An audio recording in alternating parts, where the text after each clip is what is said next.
Wow! Super. Tirumala main గోపురానికి lighting మామూలుగా set చేయలేదు. అసలు మ్యాటర్ ఏందంటే హాయ్ ఎవరివన్, నేను మీ లక్ష్మణ్ పోల్శెట్టి. నేను ఈరోజు తిరుమలకి వెళ్ళాను. అక్కడ గోపురం లైటింగ్ వ్యూ సూపర్ ఉంటే వీడియో తీశాను.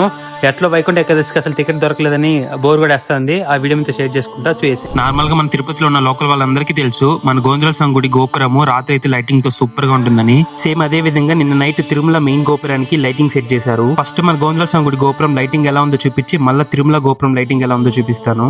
ఇంత రాత్రిలో కూడా బయట కిందకి వచ్చానంటే యాక్చువల్లీ లోకల్ వాళ్ళకి వైకుంఠ ఏకాదశికి January 6th, January 7th, January 8th dates అయితే ఇచ్చారు. సో ఈ డేట్స్ కి December 10th టికెట్స్ ఇస్తారని కొన్ని వెబ్సైట్స్ లో అయితే రిలీజ్ చేశారు. కానీ ఇదైతే టైమింగ్ కరెక్ట్ గా చెప్పలేదు కాబట్టి మేబీ ఇప్పుడు ఇవ్వచ్చామని జాగ్రత్త చేస్తున్నా. కానీ ఎగ్జాక్ట్ టైమింగ్ ఆ పోర్టల్ గా అప్లోడ్ అవ్వలేదు కాబట్టి ఇదైతే అఫీషియల్ కాదు. ఎప్పుడైతే ఎగ్జాక్ట్ డేట్ ఎగ్జాక్ట్ టైమింగ్ తో చెప్తే అప్పుడే మన టీటీడీ అలాట్మెంట్ ఇచ్చినట్టు. మీరు అఫీషియల్ గా అప్డేట్ చూడాలంటే టీటీడీ వెబ్సైట్ లోనే చూడండి. ఆ యాప్ లో కిందకి స్క్రోల్ చేసిన మీకు డీటెయిల్స్ కనపడతాయి. సో ఒకవేళ అఫీషియల్ డేట్ టైం రెండు రిలీజ్ చేస్తే ఆ వీడియోతో మళ్ళీ ముందుకు వస్తాను. సో ఇంకా మ్యాటర్కి వస్తే సో ఇదే గోవిందరాజ స్వామి గుడి చూసారా లైటింగ్ ఎలా చేంజ్ అవుతుందో.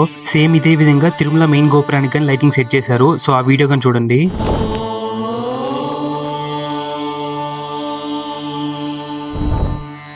So and one more thing, మిమ్మల్ని ఒకటి అడదాం అనుకుంటున్నా. అఫీషియల్ గా టీటీడీ లోకల్స్ వాళ్ళకి టికెట్స్ వదిలితే మీరు ఆఫ్లైన్ లో వదిలితే బాగుంటుందా లేదంటే ఆన్లైన్ లో వదిలితే బాగుంటుందా అన్నది మీ అభిప్రాయం ఖచ్చితంగా కమెంట్ చేయండి. అలానే ఈ ఇన్ఫర్మేషన్ ని మీ ఫ్రెండ్స్ అండ్ ఫ్యామిలీకి అందరికీ షేర్ చేయండి.